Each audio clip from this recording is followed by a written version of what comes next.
cuenta institucional. Entonces, solamente los que tienen cuenta institucional pueden ingresar y sin permiso, ¿no? Ya les habíamos indicado eso. Entonces, vamos a hacer cumplir eso.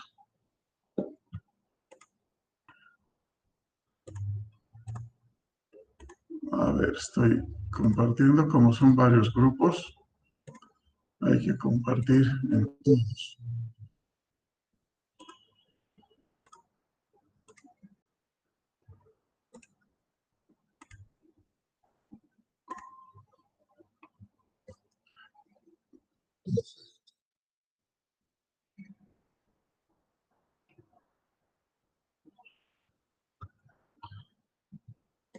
Bien, entonces nos vamos a un nuevo capítulo que vendría a ser nuestro capítulo 3, donde básicamente ya nos toca ver lo que es la deformación. Habíamos señalado que nosotros no estudiamos ya cuerpos rígidos, sino que nosotros estudiamos los cuerpos deformables en la resistencia de materiales. Entonces, el efecto de las fuerzas van a generar justamente deformación en los cuerpos. Entonces, nosotros necesitamos obtener ecuaciones que nos permitan calcular esas relaciones y la deformación o rigidez de nuestro sistema. ¿Sí? Entonces, comenzamos de la siguiente manera. El capítulo 3, entonces, va a denominarse deformación simple. En el capítulo anterior se analizaron los esfuerzos que las cargas aplicadas a una estructura o máquina crean en varios elementos y conexiones. Además, se aprendió a diseñar elementos y conexiones sencillos para que estos no fallen en condiciones específicas de fuerza o carga. Otro aspecto importante del análisis y diseño de estructuras se relaciona con las deformaciones que causan estas cargas que se aplican a la estructura. Obviamente es importante evitar deformaciones tan grandes que impidan a la estructura cumplir el propósito para el que está destinado. Por ejemplo, si yo voy a diseñar una máquina de alta precisión, las deformaciones deben ser lo más pequeñas posibles, porque la deformación del elemento es grande, la máquina no va a tener buena precisión. Lo mismo sucede en otros ámbitos y ambientes. Entonces, nosotros debemos controlar la deformación de los elementos, de los diferentes elementos, y a eso llamamos rigidez. ¿Qué es la rigidez? Es la capacidad de deformación que tiene un determinado elemento estructural o elemento de máquina. ¿Sí? Bien, muchas veces la palabra deformación hace que nosotros pensemos en una variación de longitud solamente, tal como está el esquema mostrado en la figura. Estamos viendo que en ese esquema lo que estamos viendo es un prisma afectado por un par de fuerzas P que se alejan una de la otra. Entonces, estas fuerzas van a tender a generar crecimiento o alargamiento del cuerpo, ¿sí? Entonces, al generar crecimiento o alargamiento del cuerpo, lógicamente yo voy a decir que la deformación longitudinal va a ser igual a la longitud final menos la longitud inicial del elemento. ¿Sí? Entonces, por tanto, yo directamente voy a decir que la deformación va a ser igual a la variación de longitudes de mi elemento.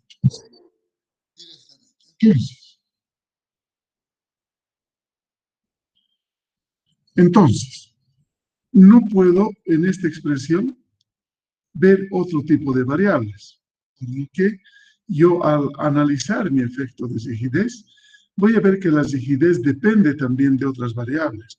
Por ejemplo, si solamente digo la longitud final menos la inicial, no estoy considerando el área del elemento. no estoy considerando la magnitud de la fuerza. Sabemos que fuerzas mayores generarán deformaciones mayores o variaciones de longitud mayores. Entonces, yo debo considerar una expresión matemática que aglutine 4 variables fundamentales que tienen que ver con la rigidez de los elementos. Por ejemplo, la magnitud de la fuerza. Otra variable, la magnitud del área de sección transversal. Después, ¿de qué material está compuesto el cuerpo? Yo sé que la madera deforma de diferente forma que el aluminio o que el plástico, ¿sí? Tenemos, en función del material, deformaciones diferentes. Y otro aspecto importante es la longitud. ¿Por qué? Porque en función de la variación de longitud es que yo voy a determinar la deformación de los diferentes cuerpos. Entonces, para que yo pueda obtener una ecuación que relacione estas 4 variables, debo realizar una consideración muy importante. Y de esa manera voy a ver que la deformación no va a ser solamente la variación de longitudes, ¿sí? En ese entendido, yo tengo que analizar el ensayo de tracción o tensión. Y voy a decir que para poder desarrollar una expresión que nos permita evaluar la deformación de un cuerpo, debemos realizar el ensayo de tensión o de tracción. Para esto se considerará una probeta de ensayos. El ensayo se va a realizar en el laboratorio, utilizando una prensa.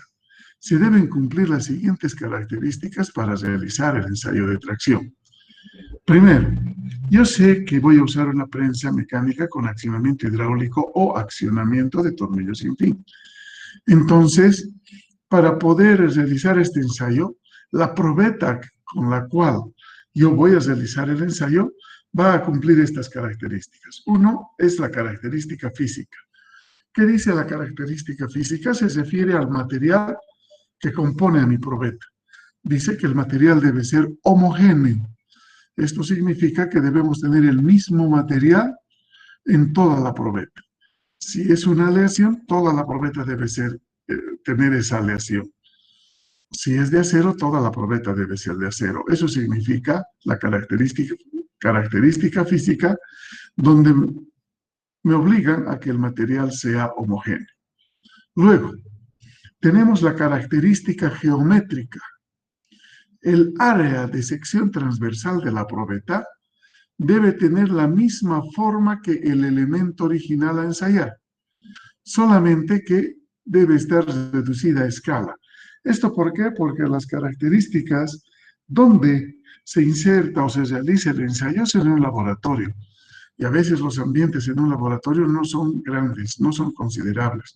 O el espacio de trabajo que tiene la máquina universal es muy pequeño. Entonces, yo debo ver que muchas veces voy a obtener la probeta sacando una parte del material original. Y lógicamente, la reducción debe ser a escala. Y lógicamente, mantener la misma forma que tiene la sección transversal. Es decir, si es una probeta de sección rectangular, la probeta o el ensayo debo generar en esa sección rectangular. Si es una probeta de sección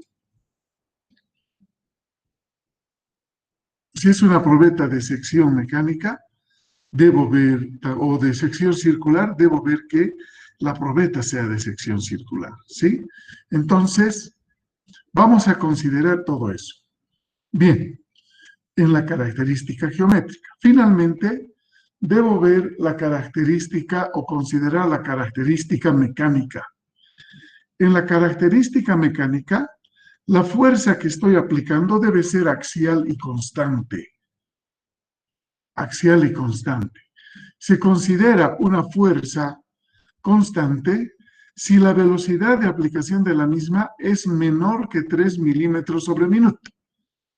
O sea, necesariamente voy a ver que yo tengo que incrementar la fuerza. Por ello, no puedo decir que la fuerza va a permanecer constante en todo el ensayo, porque esa fuerza debe cambiar, debe crecer. pero la velocidad de aplicación sí puedo regular. Entonces, si la velocidad de aplicación es menor que los 3 milímetros, en esa situación, yo voy a ver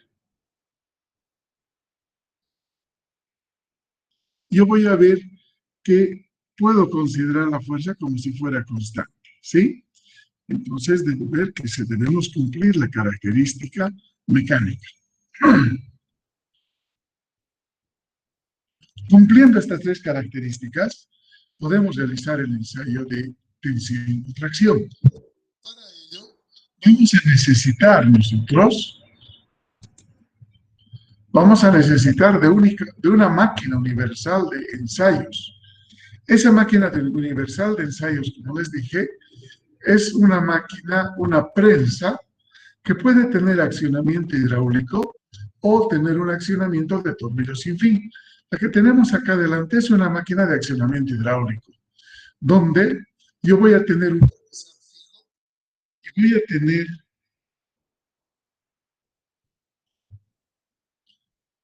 un cabezal móvil. Y este cabezal móvil, al alejarse del otro, va a generar el efecto de la tracción en mi probeta. Pero en la probeta debo colocar 2 puntos donde voy a marcar y medir la longitud inicial de la probeta. En esos puntos voy a colocar los sensores que tiene la máquina para poder medir en todo instante y marcar en una PC el crecimiento o regulación de la probeta en cada instante, ¿sí?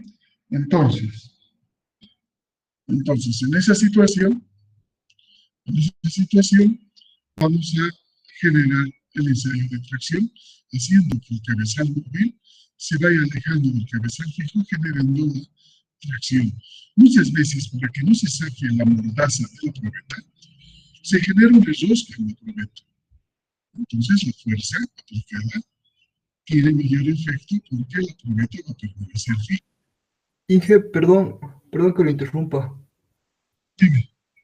Le comento que no estoy pudiendo escuchar bien, no sé si a mis compañeros les pasa lo mismo, pero se le escucha su voz muy suave, casi ni se escucha.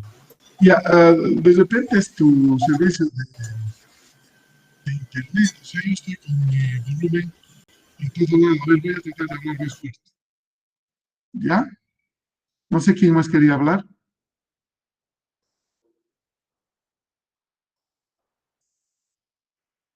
Ya, voy a tratar de arreglar eso.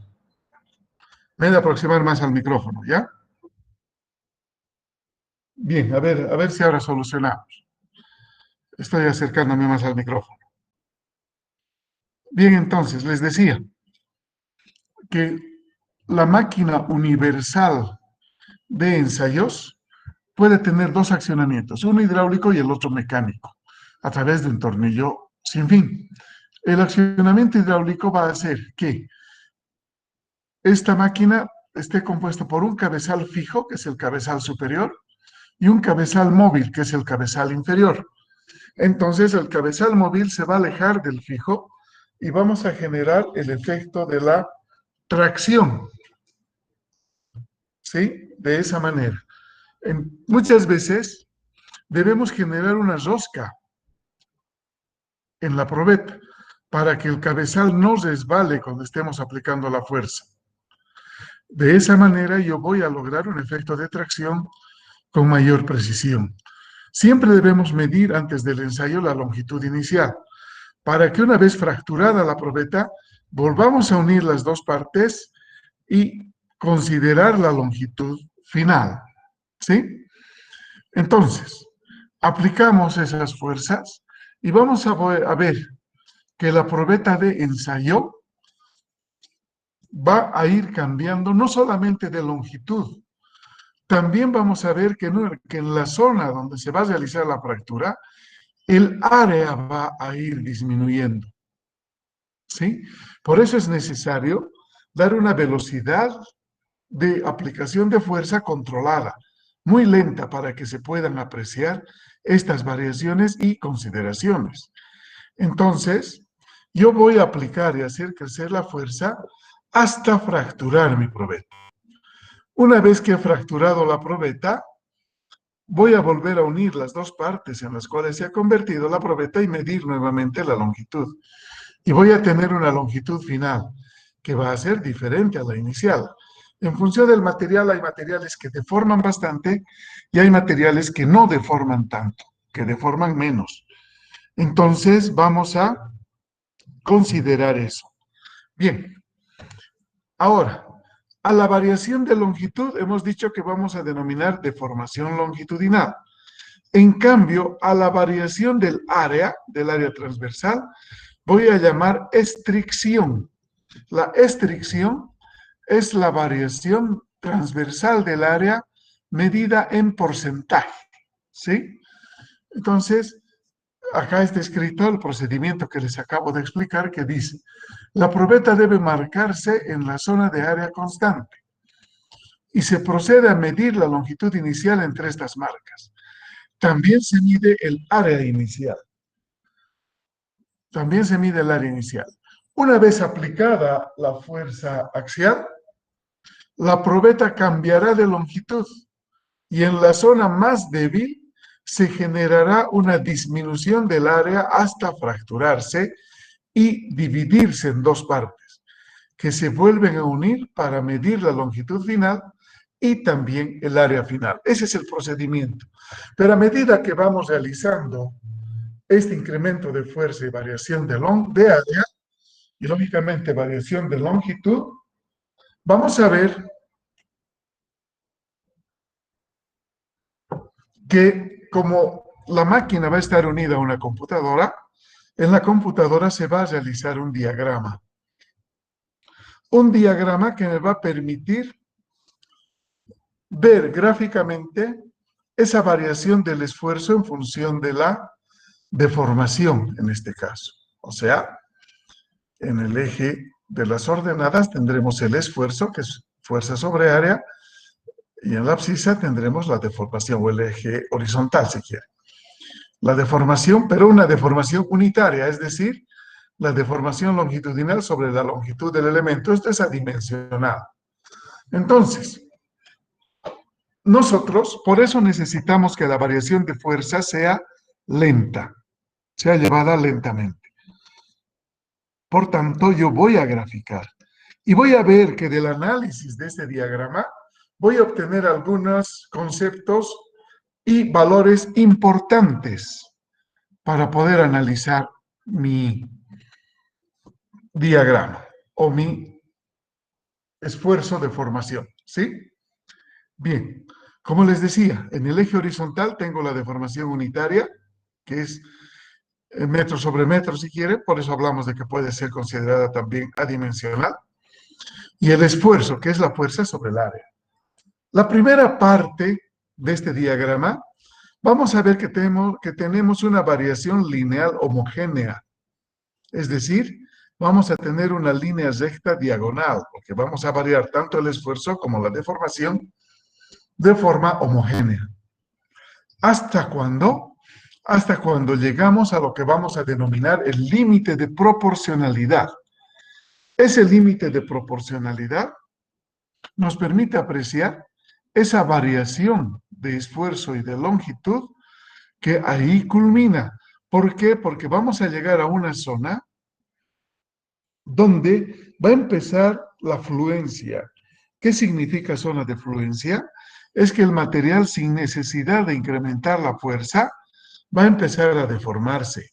Esto sucede porque el ordenamiento atómico, que son parte de los enlaces que conforman un material, los enlaces de átomos que conforman un material, empiezan a generar un caos atómico, empiezan a moverse y deformarse. Entonces, este límite de elasticidad concluye, el de proporcionalidad, termina y empieza esa zona de fluencia o cedencia. Vamos a ver nosotros, entonces, que como aquí hemos deformado el material, nuevamente se conforman los enlaces y otra vez debo aumentar la fuerza hasta alcanzar un punto máximo, y lo llamamos punto de esfuerzo último o esfuerzo máximo a la tracción. también se llama el límite de resistencia, para después bajar el valor de la fuerza hasta lograr la fractura, el punto de ruptura aparente. El punto de ruptura real obtenemos mediante métodos estadísticos. ¿Esto por qué bajo la fuerza? Porque hemos visto que en una zona el área va a disminuir. Entonces, a menor área yo necesito menor esfuerzo para fracturar mi probeta. Bien, les había dicho que acaba la proporcionalidad, entonces yo voy a trazar una línea vertical por este punto, donde acaba, donde tenemos el límite de proporcionalidad o puede ser el límite de elasticidad. Entonces, en ese punto voy a decir que la primera zona que voy a considerar donde todo es proporcional y homogéneo, voy a denominar el límite elástico. Pasada ese límite de elasticidad, voy a empezar a tener la zona plástica, o sea, mi diagrama va a estar dividido en dos zonas, la zona elástica y la zona plástica. ¿Qué sucede en la zona elástica? Si yo libero de fuerza a la probeta dentro de la zona elástica, o sea, en esta parte que estoy marcando con el puntero, dentro de la zona elástica he liberado, el material, al igual que un elástico, va a volver a su situación original. O sea, va a eliminarse la deformación. En cambio, cuando paso el límite de elasticidad o el límite de proporcionalidad, si paso el límite de proporcionalidad, ingreso a la zona plástica. Y si libero de fuerza antes que se fracture la probeta a la probeta, esta probeta nunca más va a volver a su situación original. Siempre va a tener un residuo de deformación. Por tanto, vamos a tener ese residuo de deformación. Por ello es que como no volvemos a la situación original, decimos que el material está trabajando en la zona plástica. Y no es conveniente trabajar ahí. ¿Por qué? Porque si cada que doy fuerza al elemento en la zona plástica me deja un residuo de deformación, todo material tiene una deformación admisible, es decir, el material no puede deformarse más allá de lo que le permite la rigidez. Por tanto, en trabajos sucesivos ese material se puede fracturar si estoy haciendo trabajar en la zona plástica. Por eso, para obtener las relaciones y aplicar la tan conocida ley de Hooke, vamos a decir que la principal característica de esta ley es que el material debe trabajar en la zona elástica. No debe sobrepasar en valores el límite de proporcionalidad. Entonces, ¿qué hacemos? Nosotros analizamos la zona de proporcionalidad y calculamos la tangente, o sea, la pendiente, el grado de inclinación que tiene esa línea recta del diagrama. Al calcular la tangente del ángulo alfa, yo estoy calculando, como les digo, la inclinación, por eso estoy calculando la pendiente de esa recta. ¿Qué es la tangente? Es el cateto opuesto sobre el cateto adyacente. Por eso anoto aquí, tangente de alfa es igual al esfuerzo normal sobre la deformación unitaria. Cateto opuesto sobre cateto adyacente. A esta tangente de alfa, o a esta pendiente del diagrama, perdón,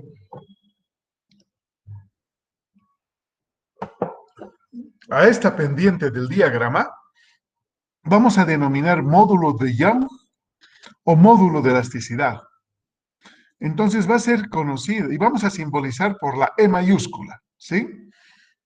El módulo de elasticidad va a ser una característica propia de cada material, porque en función de la resistencia que tenga el material, va a variar la pendiente de este diagrama, de esta manera. O sea, esa pendiente va a variar.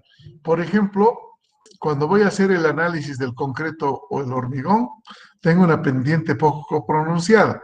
Lo mismo va a suceder si estoy analizando un plástico o bolsa de nylon. No voy a tener una gran pendiente, pero sí voy a tener una gran deformación. O sea, hay materiales de menor resistencia que deforman bastante. Y a medida que va aumentando a medida que va aumentando la resistencia del material, va disminuyendo la deformación. O sea, el aluminio deforma menos, el hierro mucho menos, el acero de alto carbón deforma menos. Y si voy a analizar un vidrio, por ejemplo, el vidrio es muy frágil. Se fractura fácilmente, pero tiene alta resistencia. Se fractura porque no se admite la deformación. No podemos absorber la energía elástica. Entonces, la pendiente o el módulo de elasticidad va a cambiar en función de la resistencia del material. ¿Sí? Como les digo, materiales de alta resistencia deformarán poco. Los materiales de baja resistencia deformarán más. Y eso ha sido demostrado por el científico Young. Él ha demostrado prácticamente mediante ensayos en la antigüedad con prensas que funcionaban con poleas, y ha realizado este ensayo y ha demostrado que el módulo de elasticidad cambia constantemente, ¿sí? Y eso representa la pendiente. Entonces, pero sucede que hay materiales de mucha resistencia donde yo no puedo conocer dónde está el límite de proporcionalidad. En la segunda figura estamos mostrando ese caso. ¿Qué pasa en esa situación? Yo debo considerar el 0,2% de la deformación total del elemento y trazar una línea paralela a la línea inicial del diagrama. Está marcada aquí la pendiente inicial y trazo una paralela al 0,2% del desplazamiento o deformación total. Entonces, donde cruce esa línea auxiliar que está a partir del 0,2%, estará nuestro límite de proporcionalidad. Pero como no es un punto visible, vamos a decir que es un punto aparente. Entonces, de esa manera yo voy a determinar el módulo de elasticidad de diferentes materiales.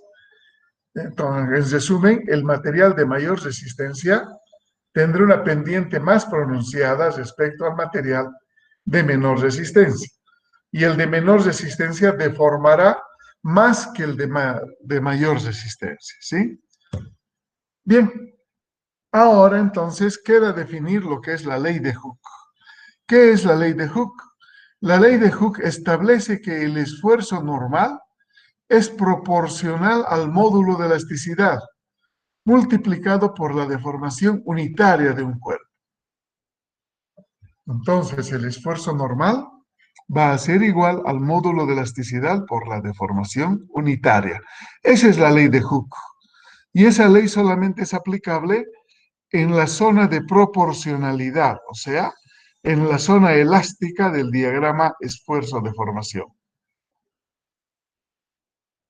Reemplazando las equivalencias del esfuerzo normal, que es la fuerza sobre el área, y la deformación unitaria, que es la deformación sobre la longitud, yo voy a tener esta relación que está después de la flecha verde.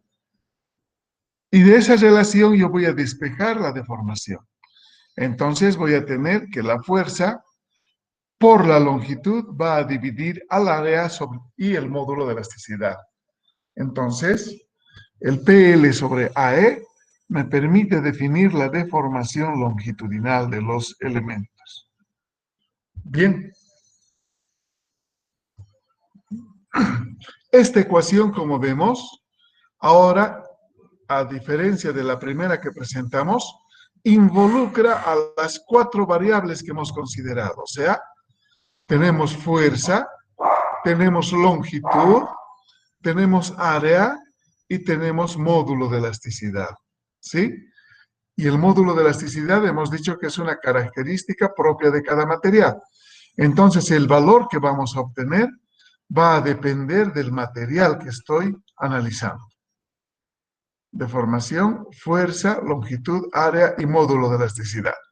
Son 4 variables que me van a permitir a mí calcular justamente la deformación de los diferentes elementos. Bien. Una vez que tenemos la fórmula para calcular esa deformación, vamos a analizar qué es el esfuerzo de trabajo y el factor o coeficiente de seguridad. El esfuerzo de trabajo se va a definir como el esfuerzo real que soporta el material bajo la acción de unas cargas o fuerzas y no debe sobrepasar al esfuerzo admisible, que es el máximo esfuerzo al que pueda ser sometido el material. El esfuerzo admisible debe ser menor que el esfuerzo en el límite de proporcionalidad. Por eso debemos afectar al esfuerzo admisible por un coeficiente de seguridad, cuyo valor debe ser mayor que la unidad. Entonces, aquí estamos viendo conceptos diferentes. Estamos definiendo primero el esfuerzo de trabajo. Todo esfuerzo es igual a la fuerza sobre el área, pero el esfuerzo de trabajo va a ser igual a las fuerzas reales que están actuando sobre la probeta, sobre el área real de la probeta, ¿sí? En cambio, el admisible va a utilizar la fuerza que se usa en el ensayo de tracción para el material. Por ello, es que ese esfuerzo admisible siempre debe ser mayor o igual que este esfuerzo que estoy llamando de trabajo. Partiendo de ese principio, entonces, yo tengo el esfuerzo de trabajo que voy a simbolizar por el esfuerzo con una T minúscula pequeñita, y tengo el esfuerzo admisible que se simboliza de varias maneras, como sigma F, sigma Y, sigma ADM, que significa admisible, el sigma con una rayita encima. Entonces todas esas son las formas que tenemos de simbolizar el esfuerzo admisible. Ahora, este esfuerzo de trabajo siempre debe ser menor o igual que el esfuerzo admisible sobre el coeficiente de seguridad, ¿sí? En el peor de los casos va a ser igual. Ahora, el coeficiente de seguridad yo simbolizo con la n minúscula, y ese coeficiente de seguridad siempre debe ser mayor o igual que 1. Entonces se supone que n va a ser mayor o igual que 1, que 2, que 3 y así sucesivamente. Mientras más grande es el valor de la seguridad que quiero dar a mi diseño, uno, mi diseño tiende a ser antieconómico, más caro, o puede determinarse de otra manera, digamos, llegando a la unidad total. Pero ¿de qué depende ese factor de coeficiente de seguridad? El factor de coeficiente de seguridad va a depender de la economía y de la confiabilidad de donde yo obtengo el material para mi diseño. Es diferente comprar un acero que viene de Japón o de Alemania que comprar un acero que producen en el Perú. Hay variaciones, hay diferencias en la calidad de ese acero. Y lógicamente va a haber diferencias en la confiabilidad de ese material, por mucho que haya aceros extremos muy buenos. Entonces, si yo estoy diciendo que el esfuerzo de trabajo es igual a la fuerza sobre el área, cuando reemplace ese esfuerzo de trabajo y compare con mi esfuerzo admisible, voy a ver que el área va a ser igual a la fuerza por el coeficiente de seguridad sobre el esfuerzo admisible. Entonces, ¿qué puedo obtener de esta ecuación? Que el área va a depender directamente de la fuerza y lógicamente la magnitud del área dependerá del valor que tiene el coeficiente de seguridad. Si vale 1, no hay problema, es no más fuerte. Pero si mi coeficiente de seguridad vale 2, 3, 4, mi área va a empezar a crecer porque tiene una relación directa, ¿sí? Entonces, mientras más seguridad yo dé a un diseño que estoy realizando, más caro será ese diseño. Por ello debo ser una persona que aprenda, y eso me va a dar la experiencia, a diseñar elementos seguros y económicos, ¿no? Muchas veces pensamos que por más seguridad que demos a un elemento, voy a ganar una licitación. A veces no es así, porque las licitaciones se dan al de precio mayor o menor. Bien, entonces, En toda esta situación, ya tenemos cómo analizar el coeficiente de seguridad para el dimensionamiento de algunos elementos. Y justamente eso es lo que nos toca hacer ahora, ver y resolver algunos ejemplos que tenemos planteados, ¿sí? Vamos a empezar con los ejemplos. Espero que haya mejorado el audio. Voy a salir de acá para entrar a la pizarra.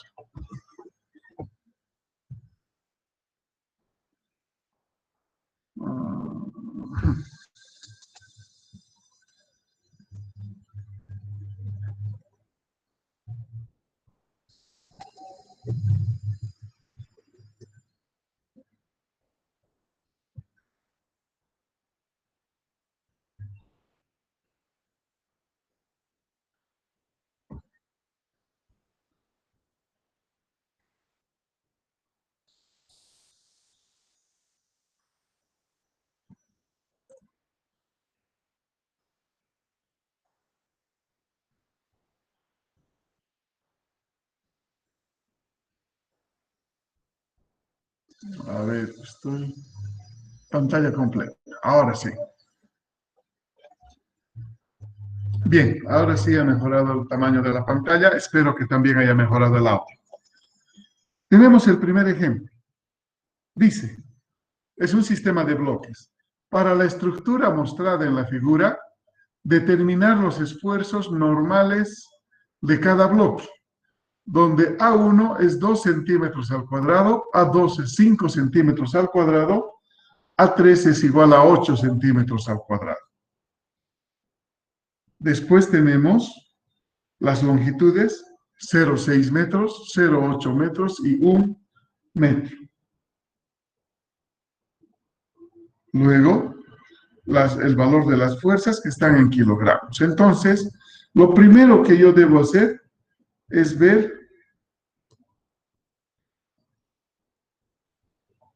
el equilibrio de fuerzas. Sumatoria de fuerzas en el eje X igual a 0. Entonces, tenemos menos 5.000. A ver, voy a arreglar, estoy un poquito incómodo, ya estoy escribiendo medio mal.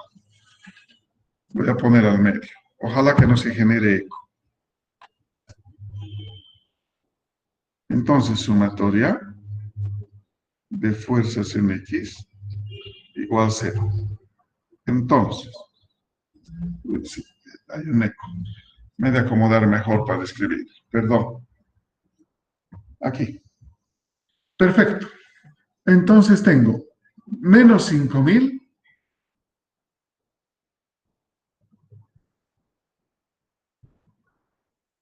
más 2.000 menos 5.000 más 8.000 igual 0. Entonces, en los negativos, 2 son menos 5.000, tengo 10.000. En los positivos, 8.000 más 2.000 es 10.000. Entonces, más 2.000 con más 10.000 con menos 10.000 es 0. Entonces voy a tener que 0 es igual a 0. Por tanto, mi sistema de fuerzas está en equilibrio. Una vez que he verificado el equilibrio de mi sistema, entonces voy a proceder a seccionar el sistema de bloques, considerando qué cosas, cada que cambie el área, cada que cambie la fuerza, o cada que cambie la longitud del elemento, o el material del elemento, debo seccionar. Entonces, secciono. Voy a considerar la sección 1, la sección 2. Acá ya me ayuda porque con colores están los diferentes materiales. Entonces, tengo las 3 secciones para considerar. Entonces, empiezo con la sección 1.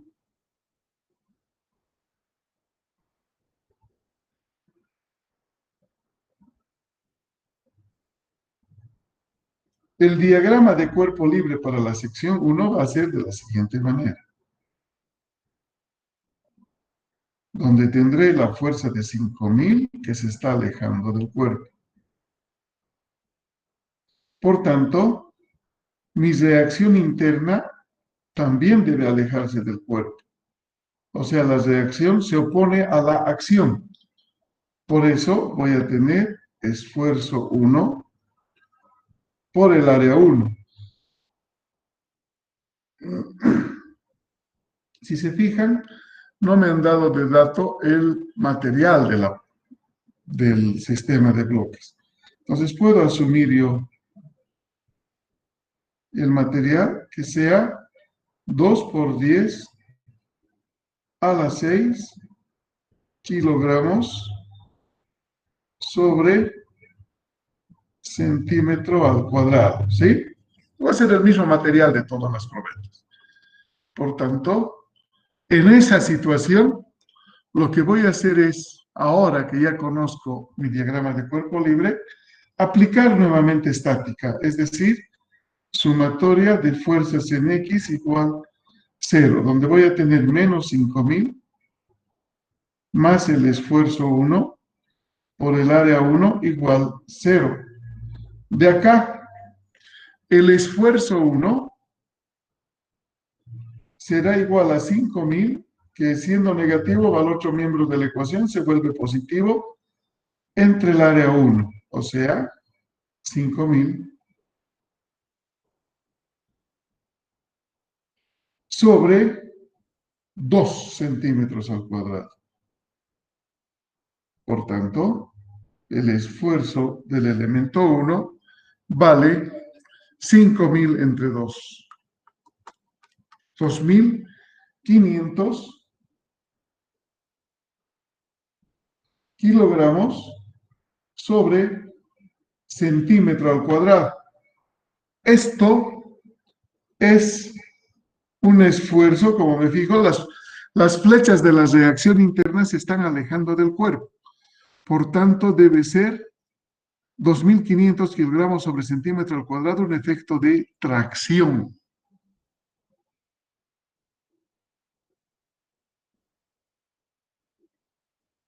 Perfecto, he determinado ya eso. Ahora voy al otro bloque, a la sección 2.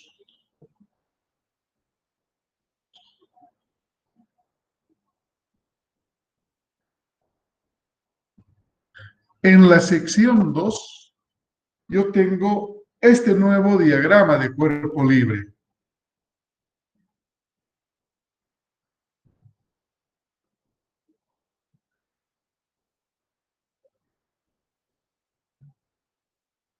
Donde las fuerzas que están actuando serán 5.000 a la izquierda y 2.000 a la derecha. Estamos en kilogramos. 5.000 es mayor que 2.000, o sea, en la suma de esas fuerzas el bloque tiende a irse a la izquierda y por tanto la reacción debe ir a la derecha. Y esto será el esfuerzo 2 por el área 2. Aplico estática. Sumatoria de fuerzas en X igual 0. Menos 5.000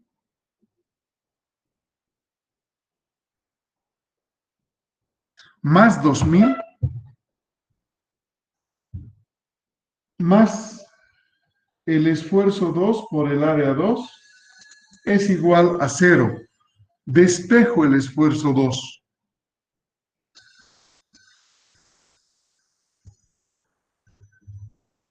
Tengo 3.000 sobre el área 2. Y el área 2 es un dato. El área 2 vale 5 centímetros al cuadrado.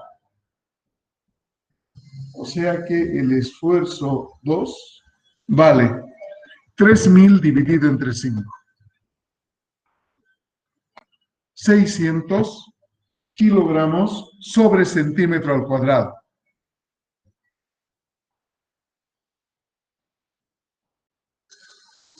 Y este esfuerzo veo que también es un esfuerzo de tracción.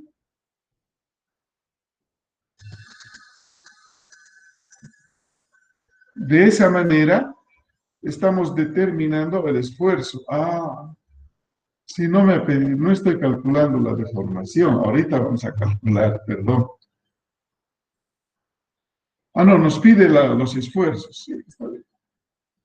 A ver, vamos a ver, la sección 3. Pero vamos a complementar este ejercicio calculando las deformaciones.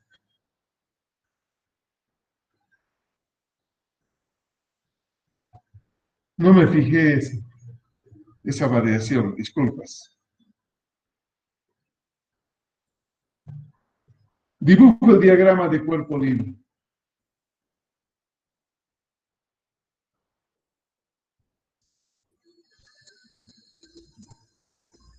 Entonces aquí tengo 5.000, 2.000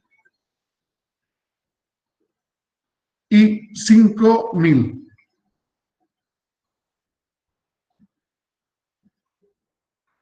¿Sí? Estoy dibujando el diagrama de cuerpo libre. Ahora veo que tengo 10.000 a la izquierda, 2.000 a la derecha. Voy a ir con la reacción interna otra vez un esfuerzo de tracción, o sea, alejándome de las flechitas.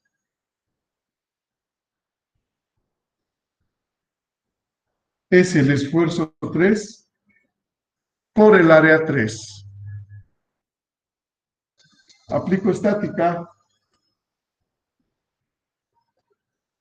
Voy a tener menos 5.000 más 2.000 menos 5.000 más el esfuerzo 3 por el área 3 igual a 0. De acá, el esfuerzo 3 va a ser igual. Tengo menos 10.000 más 2.000, eso es 8.000. Era menos 8.000, llevo al otro lado, se vuelve más 8.000 y dividimos entre el área 3. O sea, tendré 8.000 dividido entre 8. Y mi esfuerzo 3 es igual a 1.000 kilogramos sobre centímetro al cuadrado. Y este es un efecto también de tracción. O sea, ¿qué significa que sea tracción? Que mi deformación va a sumarse. Vamos a calcular la deformación de cada uno de los sistemas acá abajo.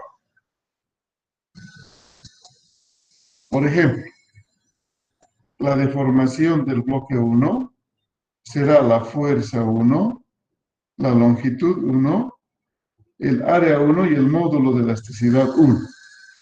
¿Qué significa esto? La fuerza P va a salir de la fuerza que está actuando en los esfuerzos, o sea, 5.000. La longitud es la longitud total de la sección 1, o sea, desde el inicio del sistema hasta donde empieza el bloquecito que está de color verde, o sea, 0,6 metros. Dividimos entre el área vale 2, y el módulo de elasticidad que hemos anotado es 2 por 10 a la 6. Por tanto, la deformación del bloque 1 va a tener este valor. 5.000 por 0,6, que divide a 2 y divide a 2 por 10 a la 6. Va a ser 7,5 por 10, a ver, a la menos 4, pero estoy viendo que estoy cometiendo un error. Unidades. O sea, acá. Mi error está en esto. Está bien kilogramos porque abajo tengo kilos sobre centímetro cuadrado. Lo que no estaba bien es en la longitud, dice 0,6 metros. Debo multiplicar por 100 para llevar a centímetros. Entonces tendré 60 metros. Y con eso ahora sí debo calcular. 5.000 por 60 entre 2 por 10 a la 6. Va a ser 0,075 centímetros. Son deformaciones bien pequeñitas, eso por el material, ¿no? Para esa magnitud de fuerza yo estoy queriendo deformar el acero. Y sabemos que el acero tiene bastante resistencia. Entonces, ese es el valor del esfuerzo y la deformación del bloque 1.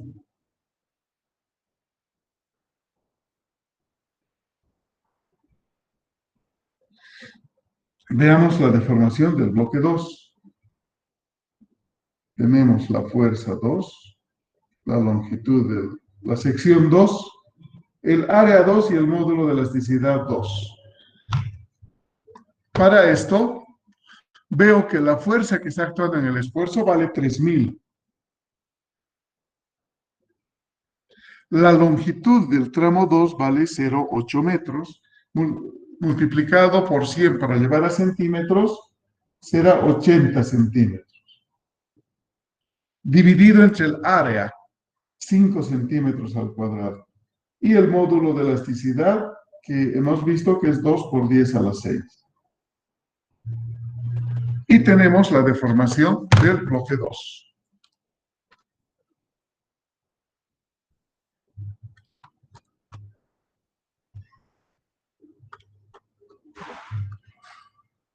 (0,024 centímetros). Bien pequeñito.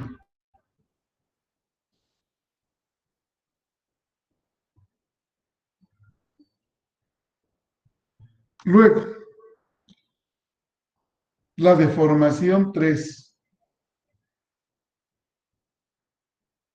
¿Qué tenemos? La fuerza 3, la longitud 3, el área 3 y el módulo de elasticidad 3. Para la deformación 3 vemos la fuerza, vale 8000. La longitud vale 1 metro, o sea, 100 centímetros. El área, 8 centímetros al cuadrado y tenemos el módulo de elasticidad.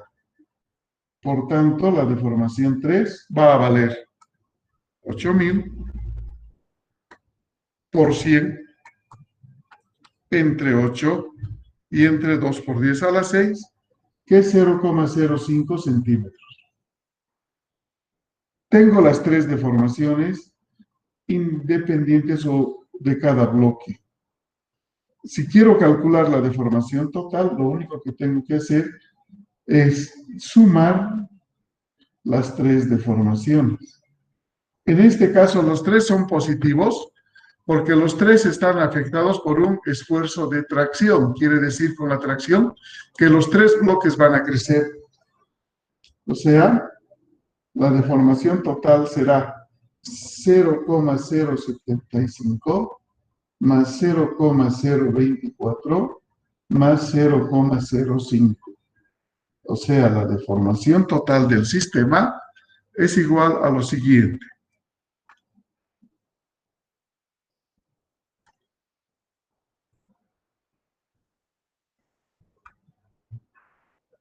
(0,149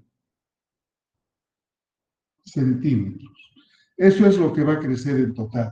Si alguno de los esfuerzos hubiera sido esfuerzo de compresión, les repito, si alguno de los esfuerzos hubiera sido esfuerzo de compresión, a ese esfuerzo o a su deformación le debemos dar el signo negativo, porque en la compresión estamos viendo que el bloque se va a achicar en vez de crecer, ¿sí? Eso es lo que tengo que considerar cuando estoy viendo estas relaciones. Bien, existen en los ejemplos muchas aplicaciones de fuerzas que no solamente van a ser colineales como este caso, o sea, el sistema de bloques. Va a haber fuerzas generales en el plano, va a haber fuerzas en toda dirección o que actúen en un punto, que generen deformaciones en los ejes X y Y o solamente en el eje Y. Entonces, esos casos tenemos que empezar a resolver para complementar la materia, ¿sí? Bien, hoy vamos a quedar aquí con este primer ejemplo y mañana vamos a hacer muchos más ejemplos, vamos a resolver. Entonces, espero que hayamos mejorado en lo que respecta al audio. Voy a tratar de conseguir para mañana un micrófono y dirija mi cabeza donde dirija, el audio debe salir bien. Bien, muchachos, gracias por su atención. Hasta luego. Nos vemos mañana. Hasta luego. Sí, un favor, si alguno de los compañeros dice que no ha podido entrar, le dicen que tiene que tener correo institucional. Ya no estamos admitiendo a los que no tienen correo institucional. ¿Ya? Perfecto, hasta luego.